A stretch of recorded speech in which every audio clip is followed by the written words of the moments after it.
Dear listeners of the Female Guys Requested podcast, happy Wednesday.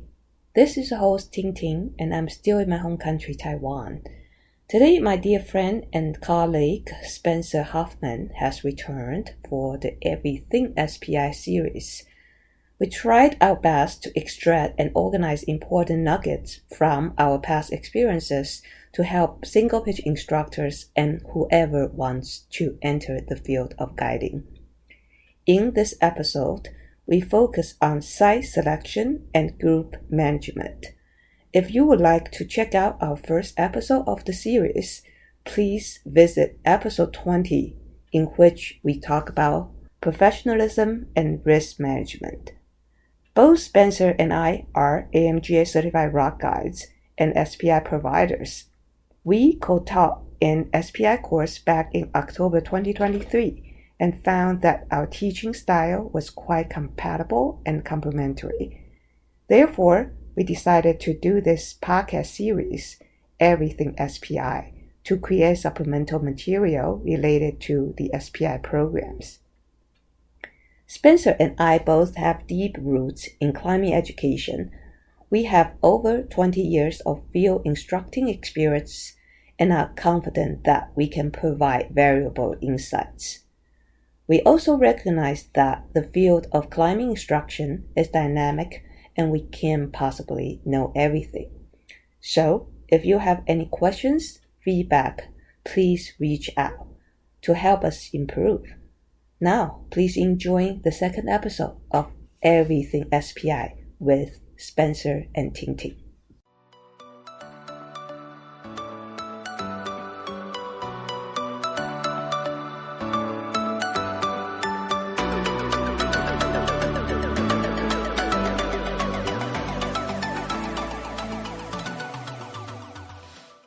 Hi, Spencer. Hi, Ting Ting. Kind of exciting to talk about the SPI again. We're back. And today, I think we are a little more prepared than last time.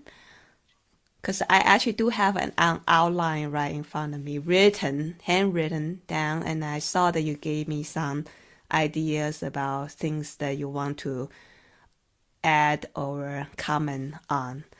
So right now I have this outline about site selection and group management.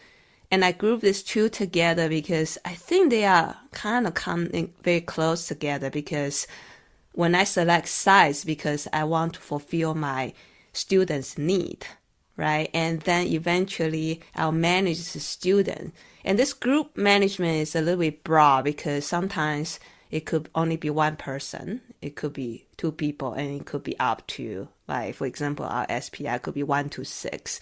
So it could be a big group. So we will talk about those because I think these two go really hand in hand. Okay. And then I have 4 big categories. I wrote it down saying, understand the sites, understand your clients, and I also put time management and group management in there. But under each category, I also have quite a few bullet points. Do you mind following this flow? It looks like a great flow. Yeah, I think we're going to hit on all the major topics, and you've kind of broken it out there logically. So this feels perfect. Yeah. And then we talked earlier on, we are assuming that whoever would like to listen to this SPI talk will be people who is related to SPI, hopefully learning or teaching or working in that environment. And there's online resources available. And then we talk about this thing is under the framework of the SPI handbook. And I will also put the link on that. But I kind of organize in a way, not in the chronological order that's listed on the handbook, but more of like incorporate my own teaching and working experience here. So then people might not find it line in line with the handbook, but it's more of like in an organized way that imagined by Ting Ting. Mm-hmm. Yeah, but it's all there. Definitely. Yeah. I mean, I think that, we didn't write the handbook. We love the handbook. It's great. The new version is awesome. Everyone should check it out. It's on the SPI web page that you're saying you're going to link to. Um, but yeah, we're not necessarily following that flow or that structure. We're kind of following our own flow and our own structure. And this is kind of, I think, what makes sense to me and my personal guiding. And it's or it seems to make sense to me that the way you've listed things. And yeah, I'm just happy to chime in and have some input where I feel like it's necessary, where it seems like helpful. Great. Yeah. So I also list the side note, like handover. Basically, site selection and group management. I'm going to talk about basically how to plan the day, how to run the day, and how to do client screening, course design, some case studies that when we talk about it, we might have some example. Okay. So the first thing is understand the sites. And I know that in the guidebook, they talk about reading guidebook, understand the ratings, and all that. And so I kind of want to expand on it. So I would say that the first thing usually I talk with people is I really encourage people. Well, obviously they need to think about the objective, but I really encourage them to scout. In my opinion, it's not that I can't on-site guiding. I think guiding there's a big part of it, and energy management, right? And then it's always guaranteed that something's gonna happen when you run the day. So I want to eliminate anything that's unknown. So for me, scouting the site is quite important. So then I can really understand what is that. So I can divert my energy to better use to deal with things that happen on that day. Yeah, definitely. And I think like especially for newer instructors, I think that's super important, right? Having understanding or recognizing that, your bandwidth is somewhat limited, especially on some of your first days and the things you can do to take or to sort of hone your focus on what's going to be new.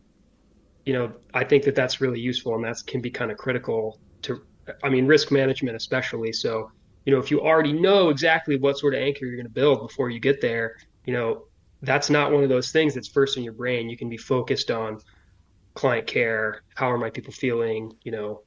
Um, what can I do at this site to try to meet their goals? Or you can just be focused on your lesson plan, maybe even.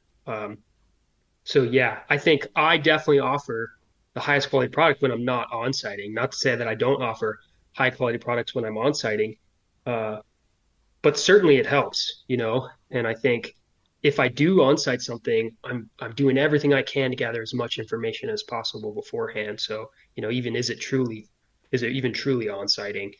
Um, but yeah, scouting is how we make you know, the best days you have are going to be the ones where you're already just super dialed at the site.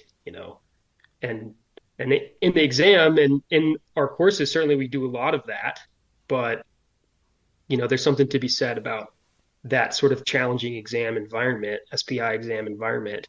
Um, and I think, yes, we're going to maybe put you in that scenario sometimes, but we're also going to hopefully, help you out a little bit so that we are assessing you in sort of realistic setting, like when you're normally going to be guiding. So Yeah, and then a lot of time when I talk about scouting, it's obviously scouting takes time, right? You have to drive there, you have to hike there, you have to observe the sites. So how can we make the scouting outing the most effective, right? So I would say that, well, say if we already know what our clients are, so we have some understanding, right? I would say that do your research beforehand, right? Think about your objective, various objective. You know the type of the clients, you know the length, you know the range of difficulties in case you have big group that they might come in with different abilities, so you have options. And then you need to know how popular the cracks are, the time of the week, and then the sunshade, which is very important in the desert. aspect, what time is that? I found that actually pretty challenging because the sun angle change over time too. And the weather pattern when it's like windy, where does the wind come from, and how it's approach and then the descent, right? So I think the type of climb, the length, the range of difficulty you can easily read from the guidebook. And popularity wise, you probably need to know the area. And but a rule of thumb is if it's very easy to get to, it's probably a little bit more popular than other area. And sunshade depends on the time of the year, the season, and then areas with a higher canyon, then maybe not just like which direction you face. Maybe there will be some blocking canyon to block the sun. Is whether the climb is in the corner, then you might actually have shade instead of sun. Something like that. Weather pattern, overcast, sunny. How big chance of rain. I'll do my research, right, about okay things I want to run. I do my research, and then I would think, what do I really want to see in that site? Because sometimes I was just like, this approach seems kind of easy, but then I go there, I just like, whoa, it's actually quite involved. It's just like something. I basically I would say that you want to scout, but you want to have a plan. And basically, is I do my research and I have some doubts about things I'm not quite sure about. Then I will have to go scout. And a lot of things, for example, in my course, I usually use how I prepare SPI course as example, because for all the SPI course, you have to go to the top. It's very hard from reading a guidebook to know that what is it like going to the top, because usually guidebook will not tell you that you go to the top and there's a very big flat area that you can build 10 anchors. I think that's not something that a guidebook would tell you, but at least when I read a guidebook, I can choose some side could be possible, because usually if I see some arrow just like, oh, descend by walk off this direction, right? Then I know that then you can hike up to that cliff, because you can walk off, then you can hike up. But then I won't be able to know how ideal on the top it is. So that's the thing I really need to go see. And that's my purpose of scouting in a way. Otherwise I could potentially just read a guidebook. Yeah, and I think there's probably times and places where you can just go off the guidebook, a sport climbing area with obvious data, big ledge at the top. I think that probably those things do exist, but uh, nevertheless, I think that level of nuance, like, you know, already having those things in your back pocket. Where exactly does this approach go? How do I get to the top? What anchoring components exist up there? Yeah, again, those are going to contribute to like being able to broaden your bandwidth and think about other things and focus on other concerns. Um, so, and yeah, I think to echo on your point there, like that kind of stuff, it takes time.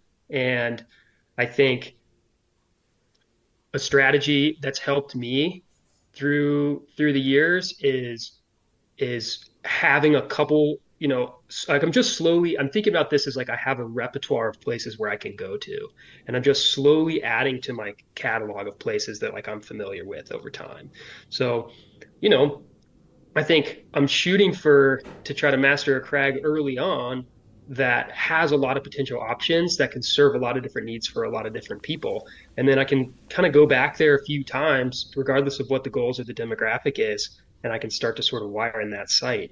And then I slowly accumulate sites like that over time, maybe some more niche sites over time that serve one sort of purpose or function a little better than another. And eventually you end up with this like big catalog of places where you can go. Um, but I mean, I think big limiting aspects there are, like you mentioned, weather, sun, shade, stuff like that.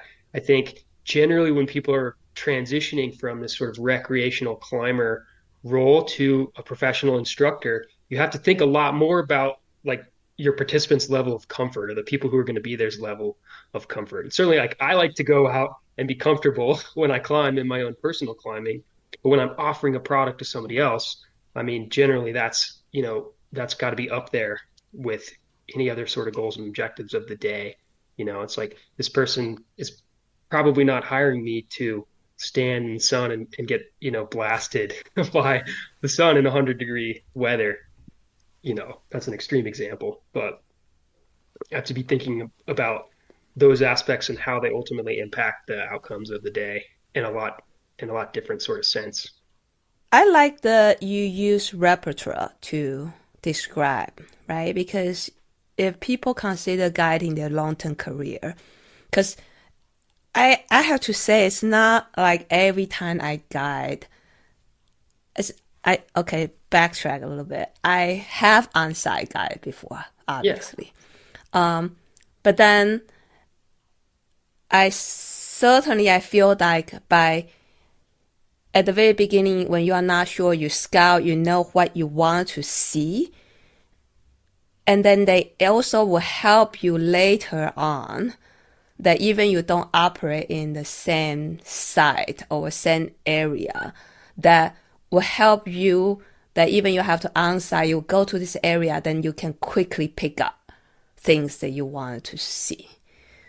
Because I was trying to tell my students that you will feel like the first time you go scouting, you're like thinking, I'm just instructing this one day, but I'm using 2 days of effort. And then divided by that, since I don't get paid enough. But I say, you can't think in this way if you trying to have a strategy of how you scout. And eventually this cost is gonna be divided up. So this is more like an investment. So I like that you mentioned the word repertoire. Just like, okay, I could scout once and then I will make it work for multiple trips because I just go there, but then not just collect information for this particular person or a trip, right? But you collect a lot of other information that's useful for guiding. And I also mentioned that things you want to observe, then the clue you're gonna pick up, the more you practice it, then faster you're gonna do that too. Sometimes I also mentioned that sometimes you ask people or you offer beta to other people. I like to refer as guys beta. So Yeah, I like yeah, that term as well. okay, yeah, because I remember that I went to Index Washington. I need to instruct things, and then I was talking with my guy friend, and then Lonnie. She's actually on episode one of the episode. I think it's 11. And Lonnie was just like, "Oh, this area is great. It has shade all day, and then you can climb this 5.7 instead of this 5.11, 5.10." I was like, "Yes!" Right? It's like totally guys talking right there. And what else do you think? Like if you offer guides beta? Yeah, so I mean, I think the way that you have to look at a crag as a guide is generally different than I think a lot of recreational climbers look at it. It's certainly different than I used to look at it. And so, I mean, anytime there's low-hanging fruit at a crag for accessing the top or accessing a bunch of different climbs, I mean, that's a critical piece of beta. If there's a scramble around to the side, or if there's like an easy route that lets you access a bunch of others, those are things that, help me a whole lot. And then, I mean, when I offer beta, I think as detailed as I can be, if I can talk about specific anchoring components that exist in different spots that I use and sort of why I might want to, use different anchoring components to try to access a certain climb, or, if there's really generally, I'm skipping the straightforward stuff, obviously, if the climb goes straight up and down, but I try to identify critical aspects. So, if there's a climb where the master point has the potential to fall over to the side, and maybe there's like a cam or something like that I can place to try to stabilize that master point. That would be like a critical piece of information that hopefully I'm able to offer somebody when I'm giving my sort of guides beta. And then just general things to make it more efficient as well. How can we make the day as efficient possible. So like, is there a quick and easy way for me to move anchors over if I need to reset climbs? Or is it convenient and easy for me to go ahead and set up and build a few anchors, even if I'm not actually hanging a rope on every one of them? Maybe I just hang a rope on one of them, but I've already built the anchor the first time I went to the top of the cliff. So rather than having to go up, break down my old anchor, set up a new one, and do that multiple times throughout the day, I can just move the anchor over between move the rope over between the anchors that I've already built. So, I mean, things like that, efficiencies, critical components, and then just details about, things that are generally just sort of challenging or useful for anchoring or stuff like that. Yeah, what else? What else for you? Other guides, bit of things that you consider think about? I mean, I definitely think about how it's gonna make my day easier, Yeah, right? So maybe like compared to recreational climbing and the guide is our purpose is totally different, right? So right. so it all still comes back to like you go to the top, how you gonna access to the anchor? Do you need a static row? How long is the static row you need? And then how much stuff you need to bring. So to lighten your load, you can quickly set up stuff. And then, like I just mentioned, that we usually like to say you can climb this easy climb and set up hard climb. Doesn't mean that we doubt each other. We can climb hard climb just because anybody who climb easy climb is just gonna take less time, Yeah, right? definitely. And then also how easy, sometimes I would say how easy to traverse from one climb to the other climb. So then you, because it could be like a few sport climb, but then some anchors higher than the other, so then you can find that anchor to repel, just do a little bit of traverse, you can set out the other climb very quickly. So things like that. So basically just like you said, it's just like how you're gonna make your guide day a lot faster, and then you will maximize clients experience, which most of the times maximize their climbing time or Right. practice time or whatever. Yeah, Yeah. Yeah, that's something I harp on regularly. The more that I am climbing on my guided days, the less my clients are climbing. And so whether that means I am spending more time because the route is harder, or sometimes it means leading a route. Sometimes I can be a lot quicker leading a route that's well within my grade than if I have to scramble around, for 30 minutes to try to get to the top of the cliff. So we talk about easy access and how that makes things easier sometimes, but it really depends on the situation, kind of making the best decision based on sort of where you are. totally. Yeah. I Yeah, mean, because definitely like some, I instruct in Joshua Tree, I just like, you know what, I'm just gonna lead the thing for instead of sure. like going back and scramble All the around that scrambling, potentially might not find this climb. totally. So basically just make your guide day as efficient as possible and maximize your client experience. So that's kind of like the critical info when we share our beta with other guys who hasn't been in the area. And obviously, the client comfort, right? Sometimes I would say, okay, in this season, this cliff get in the shade 10 o'clock, stuff like that. So we know that you don't have to bake in the sun for that long or yada yada and stuff. Because I remember in like people ask me about Red Rock, I just said, well, it's south facing, but in this time of year, because the canyon's so deep, it still doesn't get any sun, so it could be cold. But I think Mhm. that piece of information sometimes is a little bit hard to just look at the the map or look at the topo. Yeah, Yeah. Wind beta, that's like the ultimate hallmark of like a solid guiding, if you can nail the wind beta, because it seems like such a nuanced and like I don't know, nebulous thing, or it's just not something that I think is in the front of a lot of people's brain. So, you if mean like you shelter spot from the definitely, wing? yeah, That's for sure. hard. I have It to is hard, yeah. tell you. Yeah, yeah. Yeah, Because it for can be hard. example, yeah, because like for example, like SPI, you always have to get to the top, and for me, it was like that's a little bit hard to avoid the sun, right? So that's like very challenging. So I'm still Mhm. scouting for that particular thing. It just sometimes that's the thing. It's just like, I don't know. I just have to be there. The Yeah. unicorn crag. Right. Still searching. Great. Anything you want to add on this topic? Understand the sites? No, I don't think so. I think we've covered a lot in Okay. that topic, and I'm sure that, these things are intertwined, so we could come Right. back to it if it All makes right. sense to it. So maybe we go down to understand clients. And I have a few things. I have, let's see, I have pre-screening, like pre-conversation before you even meet them. And then I have the conversation with them, understand their goals, right? And help them to set the expectation, right?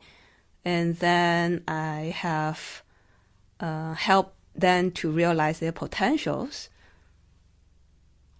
And then I have some pseudo thing. Also, after all this like conversation, still I can't be 100% sure about what's just gonna be right for them. Then I need to have options, so I can change depends and or adjust depends on what they do on that day. Who knows? Maybe they also have a low or high gravity day on that day.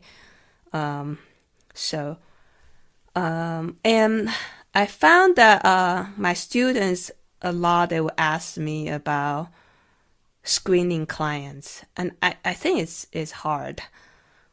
Do you have any insight on that? I mean, it's hard. This is the kind of thing I think that can easily take up a lot of extra time, and these are the things that sometimes we feel like we know we're not getting paid for. And so, but as you get, just like you were saying earlier, as the more you do these things, the better you get at them, and the less time it starts to take, the more sort of natural it feels. And I think like there's some of this that hopefully is taken care of by whoever your guiding company is. Generally when people reach out about something it's often through, maybe your guiding company's webpage, and there's a form that they fill out, and there's some information that you sort of get there. But it does happen that, in the odd sort of scenario, somebody will message you directly or individually, or maybe you run into them out there in the world, or they just get a reference, and you do have to do a little bit more of that sort of prep work or kind of behind the scenes work. Um, so yeah, I mean, in terms of like pre-screening, pre-conversations, I think I don't know. It's useful to just kind of get people talking about what their prior experience is, talking about sort of where most of their climbing has been, whether it's in a gym or if it's been sort of outside, or, is it Joshua Tree, or is it, Malibu Creek State Park, like pretty different venues out there in the world that are going to suggest maybe different sort of types of climbing abilities, uh, or just sort of maybe suggest a little bit about what kind of grading scale they're at. Because, we all know that those things can be somewhat subjective depending on where, you primarily are used to climbing. Um, yeah, I mean, what are the big right questions in your brain? Well, you certainly this is hard, and then it depends on. I usually say that usually I would ask about their past experience, right? But like nowadays, there's a lot of people coming from the gym background because gym climbing is fun. I like gym climbing. But we all know that well, even though climbing movement wise, I think is the same, but the environment is very different. So a lot of time that I feel whatever they can climb in the gym doesn't necessarily give me a whole lot of information that how well they're gonna perform outside. And and so I prefer that if they have outside experience to share, either it's their own climbing or they're being guided. And then if they're being guided, I might even ask, can I talk to your guides if somehow I know this person? If I really want to know, right? It's not that I don't trust them, but then I would know from, a fellow guide's opinion that maybe I can design the day a little bit better for them. But usually it's it's a rare case that I will have that opportunity that I'll be able to talk to whoever had guided them before. Then, so I would say outdoor, like just you say, different. Luckily, I have climbed a lot of different climbing areas. So, well, on the west side, I climb a little bit on the east side too, but enough that I know whatever the climbing area they climb, so or the style they are used to. And but I would still have a lot of questions. Just then I might just depends on how many questions I have. Then depends how many backup plan I need to have. Yeah. So those are usually the questions I ask, and then their past experience, and then I will need to know what they want to do. Maybe I'll move on to what they want to do right here. Yeah. So I Yeah. think in general they have like two goals, right? Two kind of goals. Like some would just want to learn skills. Some they just might want to say climb something. Like either they want to climb a lot of single pitch sport climb, hard climb, they want to lead, or they want to follow multi pitch climb, or they want to lead some of the multi pitch climb, right? So obviously, if they want to climb, no matter it's follow multi-pitch climb or they want to lead something, you really need to know whether it's the right challenge for them. And then maybe at that time, they have to also set the expectation right in case they think that they can do a lot more than they actually can do, but then on that day they feel like even though they have a great climbing day, but they feel like they didn't get their goal realized. And sometimes I found that really hard. Usually it happened in my course. Say I taught big wall classes, and people will come in, they expect they can climb a big wall during the class. I was just, that's no, because that's like a class for them to learn, and then they still need to practice a lot before they can actually potentially do their first big wall.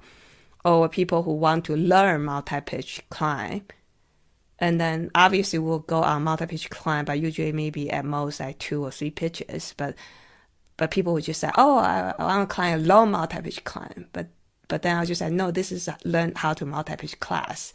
It's not the time to learn to go on the big long multi-pitch because that would take the whole day.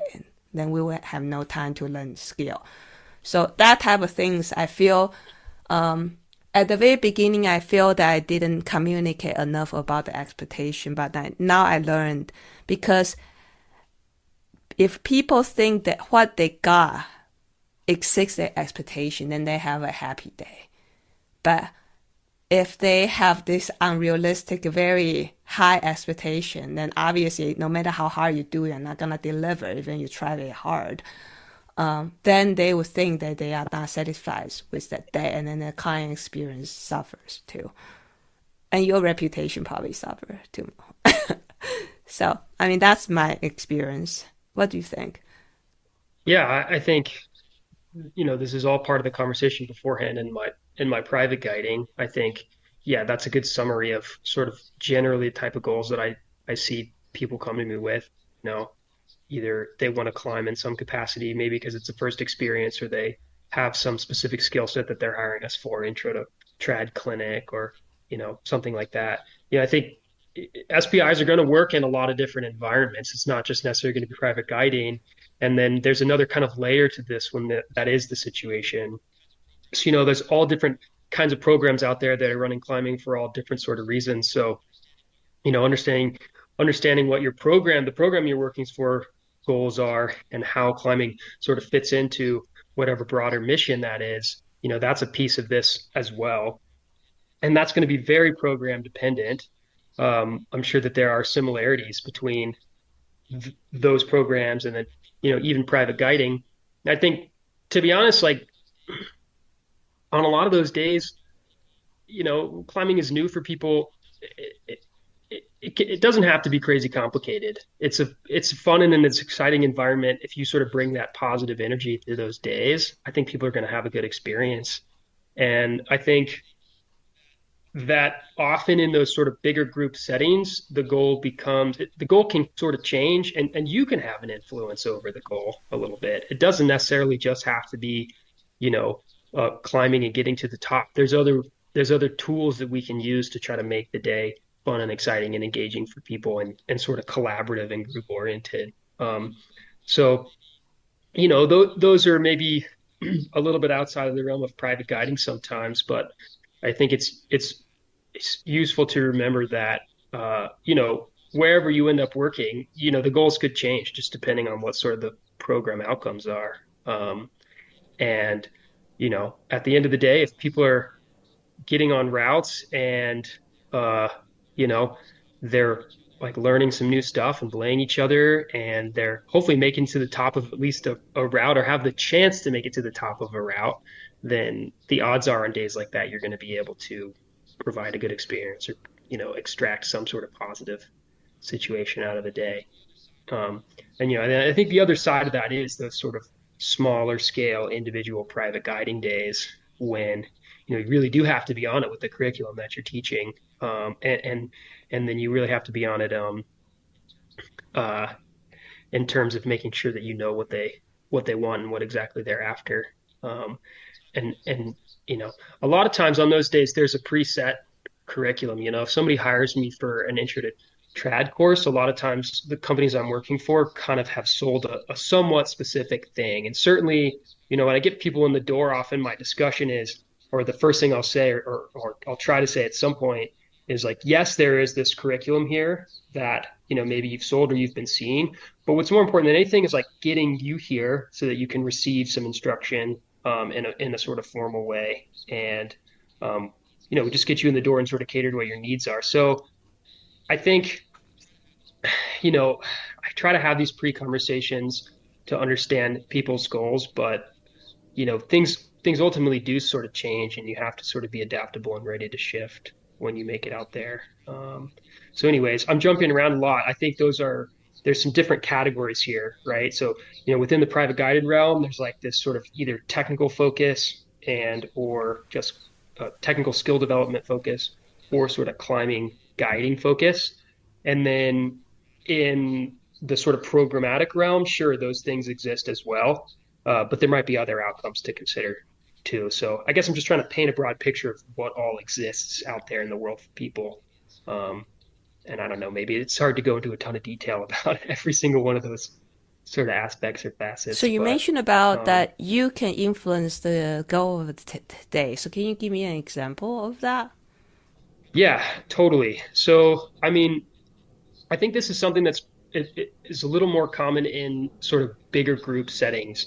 I think the challenge with climbing is sometimes these days they feel very almost sort of public, right? Or you sort of feel like you're on display. Climbing is one of those sports where generally there's people sort of spectating, and you kind of end up in this place where you maybe are having to try a route that somebody else did. And so there's this social emotional risk aspect that I think sort of you're going to run into as an instructor or as a guide. I think probably there's not a guide out there who's, been working for at least a full season that would be able to point to an example where they've had some sort of social emotional challenge come up with their clients or with their participants. And I think that's where our role becomes really important and how we influence the goals of the day. So, I mean, we can do we can do what's in our power to try to reframe those days. So I think some sort of pre-group discussion usually helps me a lot in these settings, some sort of group norm establishment to say, we're all here for different reasons. We're all here from different backgrounds. And, if we're in a big group setting like that, it can be hard. We shouldn't necessarily, we're doing what we can to cater to a lot of different wants and needs, and making sure that the group understands that, I think can be really useful. I think on a lot of these group climbing days, it can get out of hand pretty quickly when, suddenly there's one person's concept of what success looks like. If it's one, and they're really adamant about, success being you made it to the top of the climb. Well, that might not be success for everybody. Maybe success for some people is just being there in the first place. You know, climbing is like a very new and scary activity for a lot of people. So I think just being present sometimes is worth celebrating.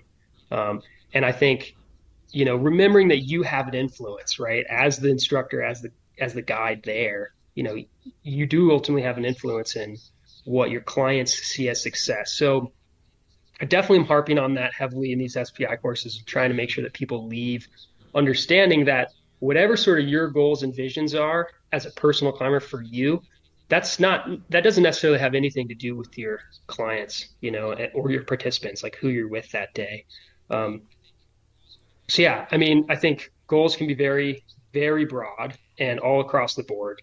And I think it's important to remember that, you know, we're the ones who are responsible for creating this sort of space, or we play a role in that anyway. Certainly, sometimes it's not within our power to change that, but I think a lot of times it Nice. is. Yeah, I said that you just steal some material from me from the group management part. No worries. Oh, sorry. Uh, yeah, but totally, that's very important. And then I think that also fall into the thing I was talking about, the set expectation straight. Because just right, a lot of people Yeah, coming, they define the success as going to the top or climb the hardest route of whatever their lifetime. But then we all know that success can have so many different phases. And then as a facilitator of the day, that is our responsibility, or we can try our best to set the expectation.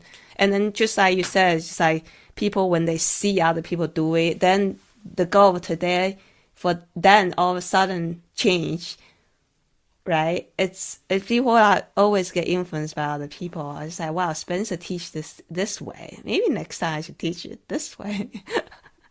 So it's very normal, but then we all need to have a little bit more compassion to each other and to the group and everything, so then people can have a good environment to grow. yeah.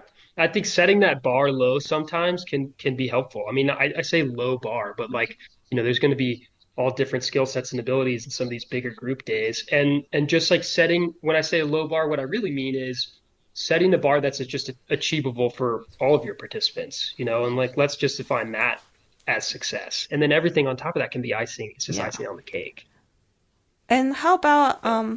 I actually put this help clients realize their potentials after I did one of the podcast interview, because I found that I was talking with that guide, and she was telling me that, sometimes the clients just don't know, even though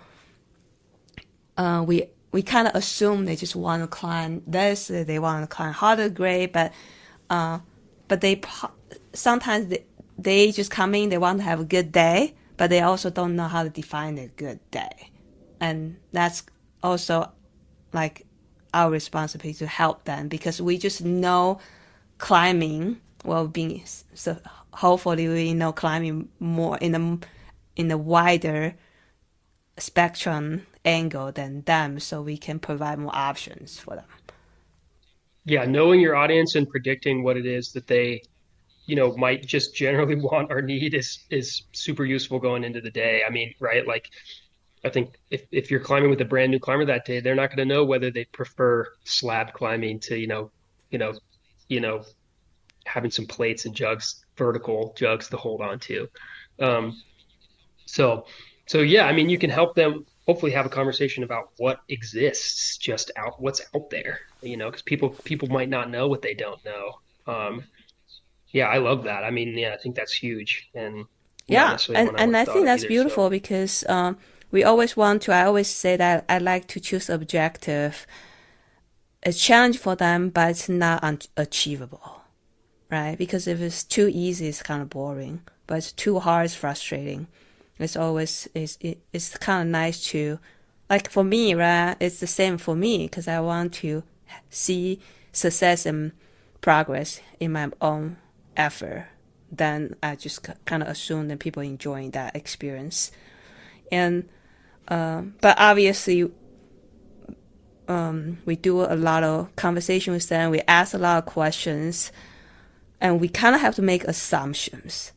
And I always like to remind my students that, okay, these are assumptions, right? So then once we actually meet them, we start to collect data to maybe just like, oh, my assumption was wrong. Oh, my assumption is right. So we actually have this decision map that we actually is a dynamic map that based on our hypothesis and based on our observation, we have to change throughout the day. Yeah, I mean, what's really challenging is to try to go into a day with no structure at all, right? So it's like you have to have some sort of outline in your head about how the day is going to go, how the day is going to progress. And then, of course, you can always tweak that along the way, depending on how people do. Um, but but I think, unless I have really good verified information about somebody's climbing ability, right? Ideally, like from another guide that I trust, then probably I'm gonna take everything I read with a grain of salt, and I'm gonna just try to start at a place where I know most people who have a little bit of climb experience, if they're that kind of person, are gonna succeed, and then have some other options and sort of adapt throughout the day. Yeah, I put this in here like reading clients is like reading a route. Like you gather information beforehand, you do what you can to prep and try to plan before, but you always have to be ready to make new decisions along the way as they come up. You have to be ready to adapt as things change, as you like see what's right in front of your eyes. So beta information beforehand that's super useful. But we really got to use our judgment in the moment to make the right decision about what that Definitely. person So might we are need. building our own model about, yeah. So we have big data, and then we have a Yeah, decision making model, and then we constantly adjust the parameters. Then we make decisions. Yeah. Great. yeah. Maybe I'll jump to, so I still have time management and group management. Oh, maybe let's talk about group management first. So group management can just be client management, but Great. usually, let's say, because I think when there's a group, typically it's a little bit more complex. Let's just talk about the group management. I think, yeah, you're right. I threw things into this category that I meant to save, or into the last But no category that I worries, meant to actually, save. But those are like important yeah, stuff, right? Because I yeah, wrote about group dynamics, yeah, yeah, sociological risk, and psychological for sure. risk. What do you think? You said that you usually manage a group. You have some sort of group now. Like, it's kind of like a head. Yeah, I don't know Okay, if it's all the time, but certainly in some situations, yeah, I think I try to have some sort of group norm establishment at the beginning of the day, just like little conversation about how we can make sure that everyone is operating in sort of in the space in the way that they want right. to. And then, so talking about group management, usually I would say that before we even start climbing, we recognize some hazard, right? Obviously, and we talk Hmm. a lot about that during our SPI. Say that, okay, if you do a bottom management side, what are the risks? If you go into the top, what are the risks? So you need to define the zone for hazard free. If you go into this fall zone, you need to have a helmet, that type of thing. Or if you operate on top, you need to still have a safe zone, and then you want to bring your student closer to the edge, then you need to have some sort of protection for them, right? So that's the bare minimum for the physical risk management, right? And also potentially there could be animals, right? So rattlesnakes and that type of things. And sometimes it'll be like other climbers can be hazard too. And could be friends, could also sometimes pose some difficulty for the group that you lead. People within the group. It could That's be people that's within the true. group. Yeah. So I think those are like very basic thing. And then I also encourage people to keep the group as organized as possible. I like to use like staging area to, especially when it's like a crowded crack, and it's just hard for when people just spread their things around. And that's when you go to like some Facebook group, just say, oh, I dropped my left shoe off, left of my climbing shoe there, and asking whether people have found them. So I found that the staging area is also kind of nice when you manage your group. For sure. Yeah. Yeah, I mean, so I think when we start to talk about group management, it makes me start to think about like I'm really trying to define or in my head picture like who are the people I'm with and how many of them are there, right? And so like I think as simple as soon as I have a client or I'm climbing with somebody else, we are a group, right? And so a lot of these things we're going to talk about are applicable in any sort of environment. But I think generally I think of group climbing as any time that I, as the guide, am going to have more participants than would normally just be on a single route. Does that track for you? So, I mean, as soon as I have, say, probably three participants, we're looking at like that's like my group management concerns change a little bit. Does that Sure. track for you, you think? I mean, if I have two clients, I'm setting up a single route typically, and then we can have this sort of belay trio maybe where we're swapping out in between those roles. But as soon as I have three people, I think ideally the most effective thing to do is to have sort of two climbs going at once, hopefully, eventually, right? And so then we're truly into group management. And then as the group grows, things are going to change pretty drastically. And so I think like when we talk about group management, the hazards do become the group. Like there are new hazards once we add a climb at our cliff that are different than if we just have one route up. Um, and so, there's a ton of sort of more advanced discussion topics, I guess, when we start to go into that group management space. But, to be honest, in my experience, starting out as an SPI, those were the environments I was typically in. It was a lot further into my career before I started truly doing like private individual guiding. And I think that like generally that 1-to-1, 2-to-1 guiding space, that is a lot easier to manage as a guide.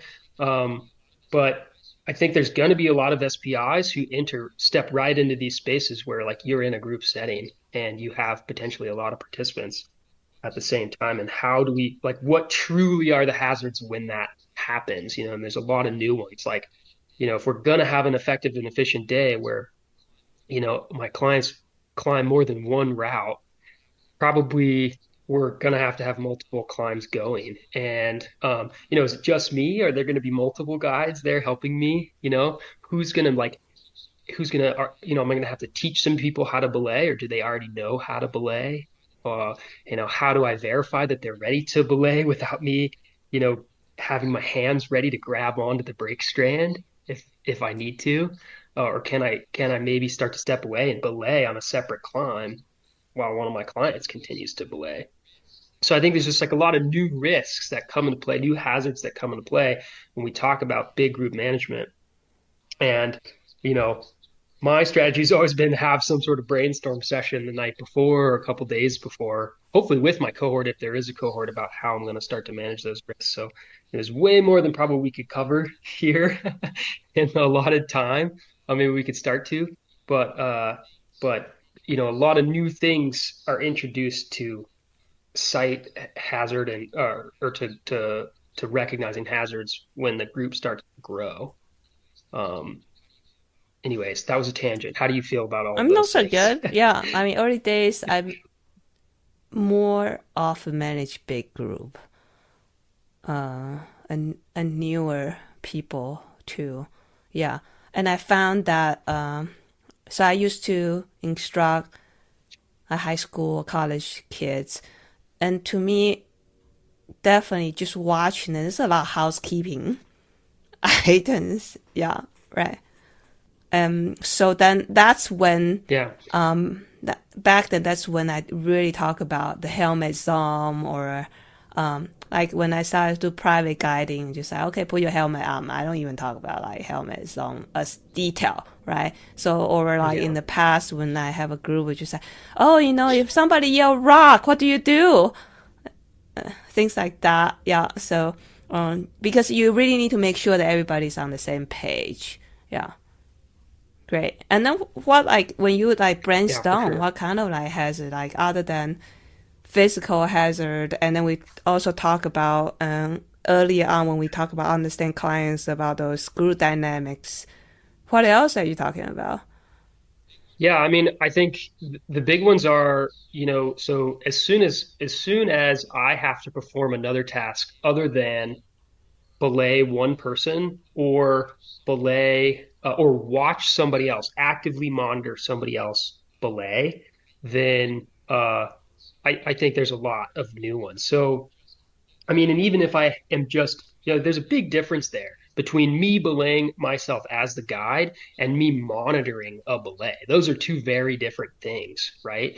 So, my strategy generally in these settings for managing a participant or a client belaying somebody else is like lots of practice on the ground with an instructor coaching, actively coaching. Like no one's in the area, no one's climbing and we're just going through the motions, like practicing P-bus. And that sounds obvious, but I mean that's a critical piece of making sure that risk is managed on those group days. Is like that person masters belaying before anybody actually leaves the ground. And then other things I'm doing on those days is like I'm making sure that I'm always present or I'm part of the visual, sort of the buddy check before people leave the ground, you know? So I'm cool with people doing their own buddy checks. That's great. I want people doing their own buddy checks. I want them to like walk away from the day ready to do a buddy check on their own. Hopefully that's a goal. That could be a goal for the day. But I still need to make sure that I see every single one of those, and that I'm doing my own sort of separate check while that happens. So, yeah, I mean, the challenge on these days, generally when there's more than two people, is probably somebody is going to have to sit there for a little while and just not rock climb while I maybe monitor and manage and watch somebody else like belay for the first time. And not just belay, but also like lower, right? Those are two critical parts of what participants might be doing in like a big group setting that we need to make sure they've mastered before there's somebody else on the other side of the climbing rope, belaying and lowering.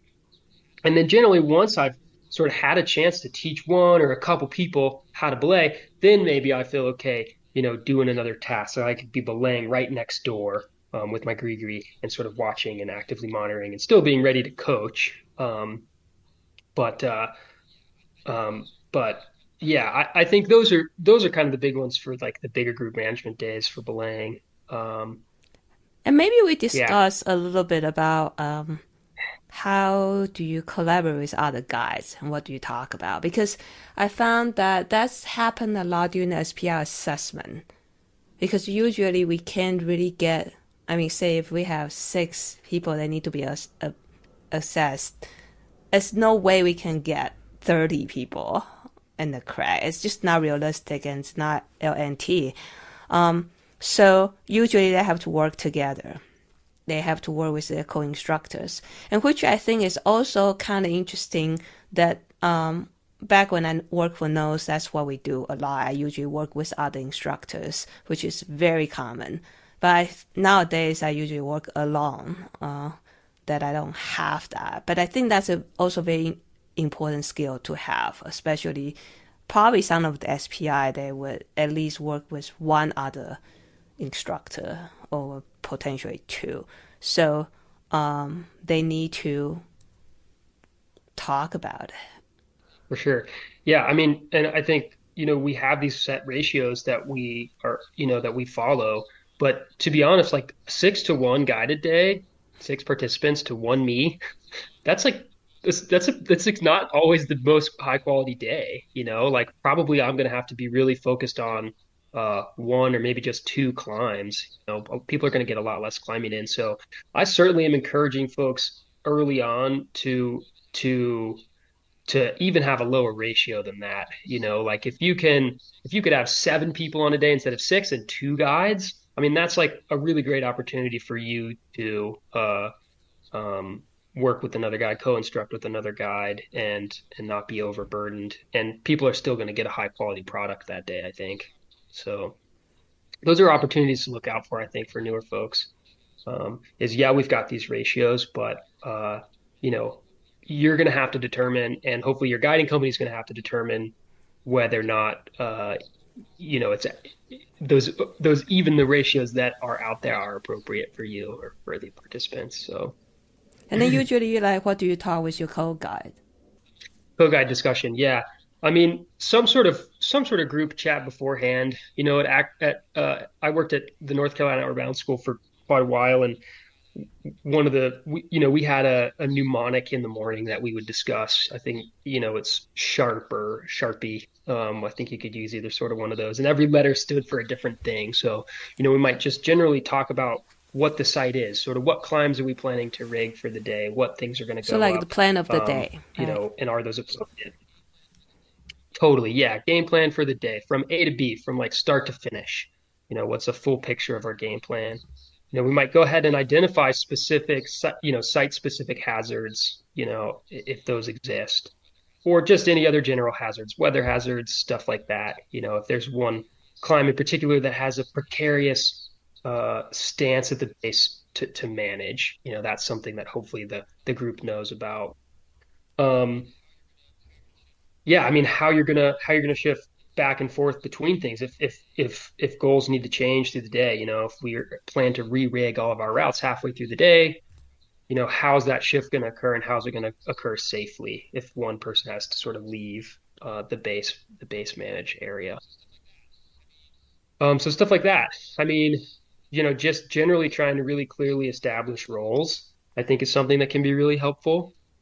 If I'm planning to work with a newer guide and they are going to try to manage their own climb, like I don't want to overstep and I don't want to step on their toes, but I do want to make sure that if there's a mentorship aspect to the day, that that's clearly outlined and that person knows that. So hopefully that's the kind of thing that's established beforehand. That way, people's toes don't get stepped on, and that people truly get an opportunity to, develop hopefully um, throughout the day. Um, what else? General plan, and then aims too. We sort of talked about how we discuss our clients' goals, what their aims are, what their specific outcomes for the day might be.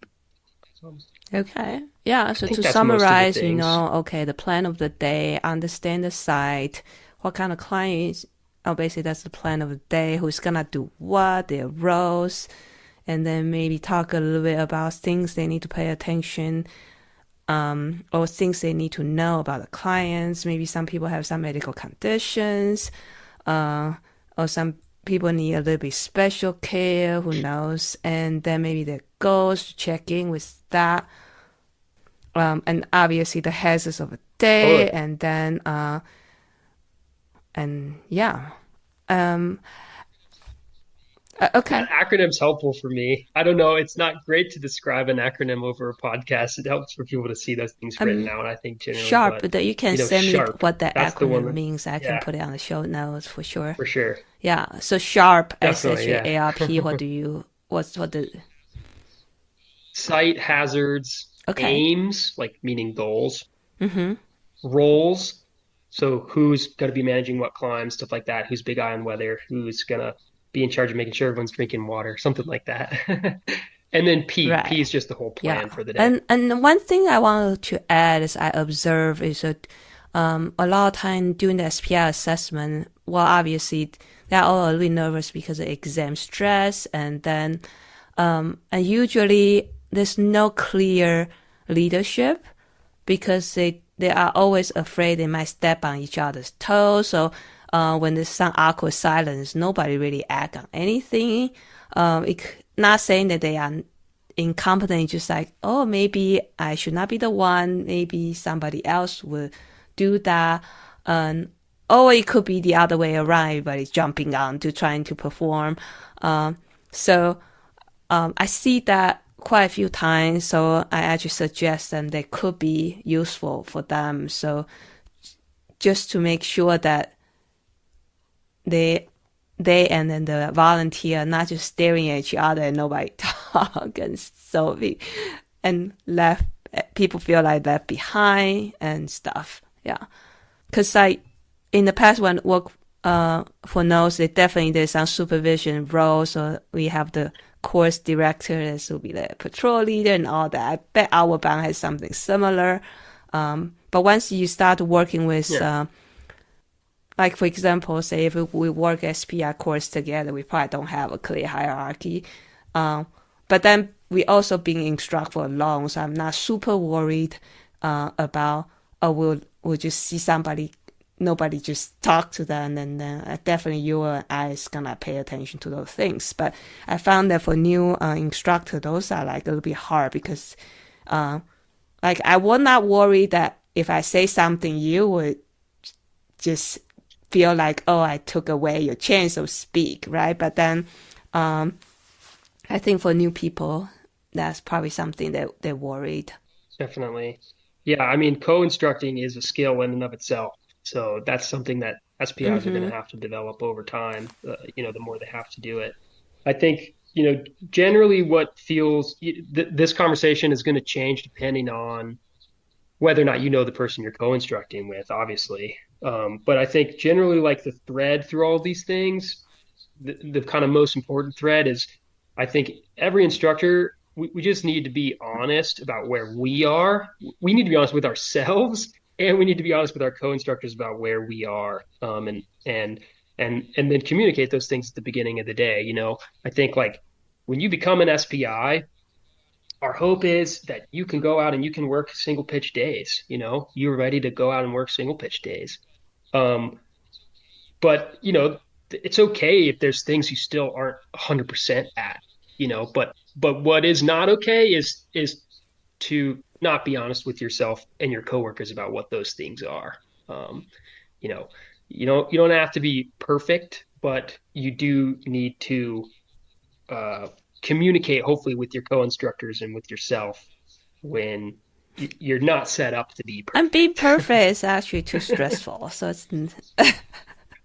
Too stressful. Yeah. it's not It's possible. probably And not I don't possible. even think that I want to be perfect. It's Yeah. scary.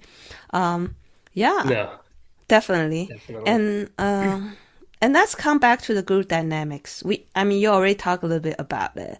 And then I also have this note of cultural competency. And I saw that you say you also go back Hmm. to the professionalism part. But I also really want to talk about cultural competency. It just, the reason is, I think this is a tough topic to, because I instruct some affinity programs, and then I found that some people, they are not feeling comfortable at a non-affinity program. Hmm. Yeah, and there's definitely reason for that. And and a lot of time the people who are in the, say, the dominant group, they typically don't think too much about it. They just say, oh, everybody can climb, nature doesn't discriminate. And then, but the thing for people who are at the status quo is they already act in a certain way, and as if that's the way. I guess. Yeah. And I'm not trying to say it's wrong Hmm. or bad, whatever, but then they just assume, just by assume that's the only way, it could actually put a lot of people at this uncomfortable terrain, I guess. For sure. Yeah, I mean, on that point, what I would encourage people to hopefully start to try and recognize is, I think, whether it comes to, I don't know, any sort of individual aspect of your climbing day, you know, there are a lot of different ways to do a lot of different things.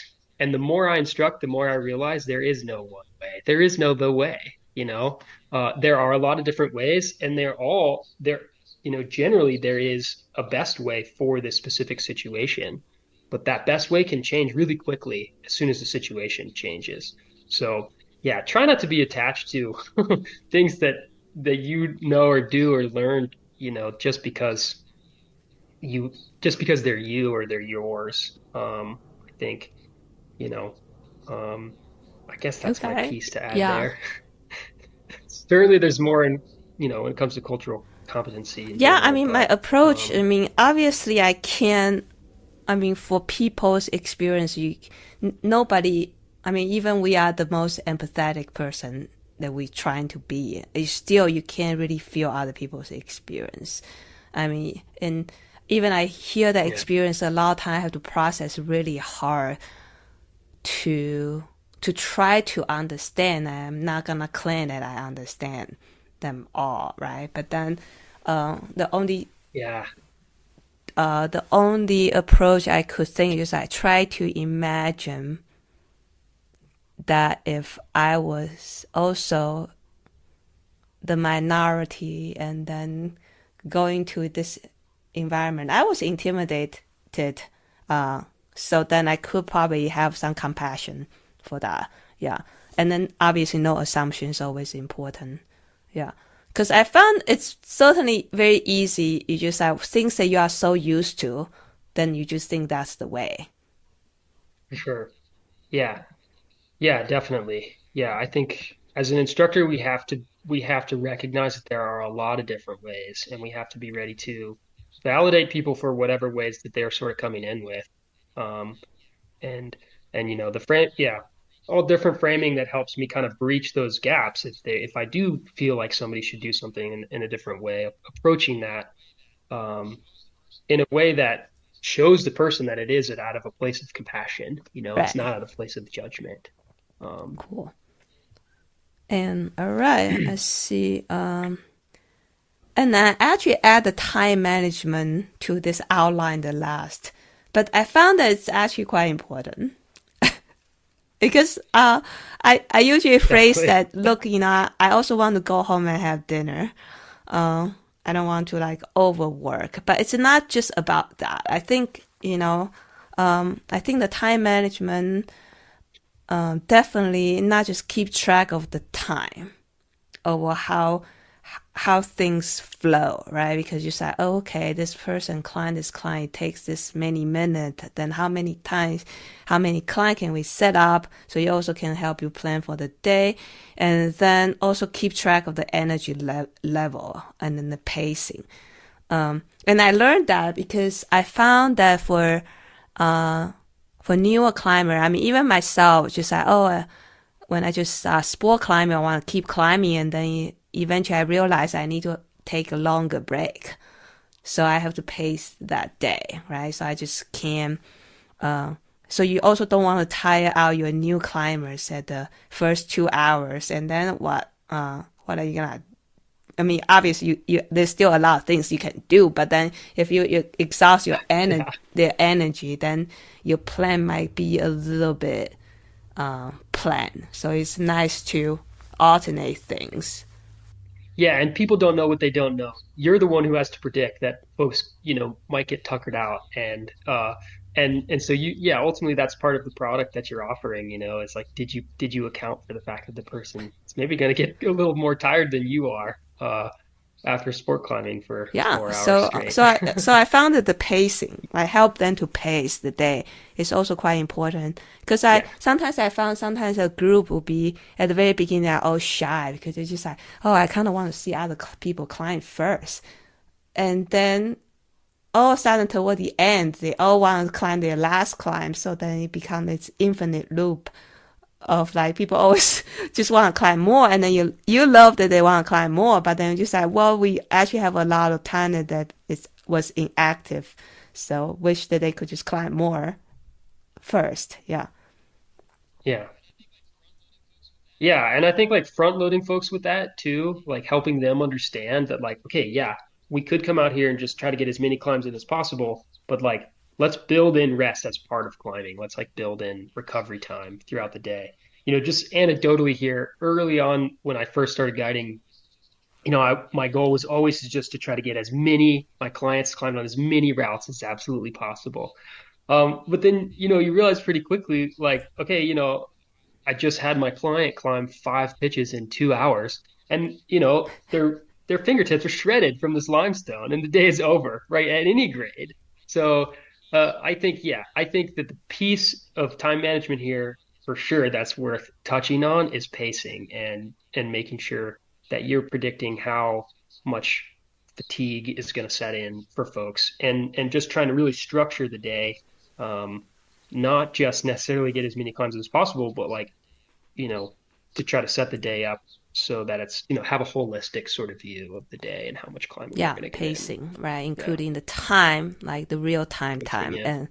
and the energy level. Yeah, so you don't. Yeah. They might have that. You say, I want to climb 3 days, and you tire them out on the first day. Probably not wise. Yeah, Right. Yeah. great. That's all Definitely. on my list. What do you want to add? Oh man, we've talked about so much. I'm sure people who've made it So this far are really, fried. yeah, I want to So appreciate if you it's a listen lot to this take far. in. Yeah, Great. definitely. Me too. Yeah. So maybe Oh, we'll just wrap up cool. here, and then we'll see our audience, That sounds whoever's good gonna to be me. our audience next time. Yeah. Yeah, we're psyched to hopefully have more people listen in, and hopefully there's more of these coming Great. folks' way. So, yeah. Yeah, Thanks, thank Ting you. Ting.